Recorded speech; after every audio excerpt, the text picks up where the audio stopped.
রাজনৈতিক সংঘর্ষ উত্তপ্ত গোলাঘাটে বিজেপি নেতার উপর হামলার অভিযোগ ঘিরে চাঞ্চল্য ছড়িয়েছে এলাকায়। গোলাঘাটি মণ্ডলের সাধারণ সম্পাদককে মারধরের অভিযোগ উঠেছে তীব্রমাথার কর্মীদের বিরুদ্ধে।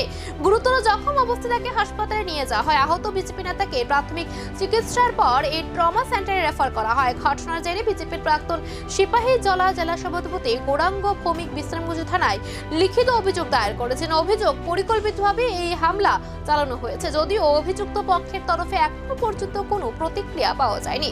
ঘটনা তদন্ত শুরু করেছে পুলিশ। এলাকায় উত্তেজনা থাকলেও পরিস্থিতি নিয়ন্ত্রণে রাখার চেষ্টা চলছে। নির্বাচনের আগে এই ধরনের ঘটনায় বাড়ছে রাজনৈতিক উত্তাপ। এখন নজর প্রশাসনের পদক্ষেপের দিকে।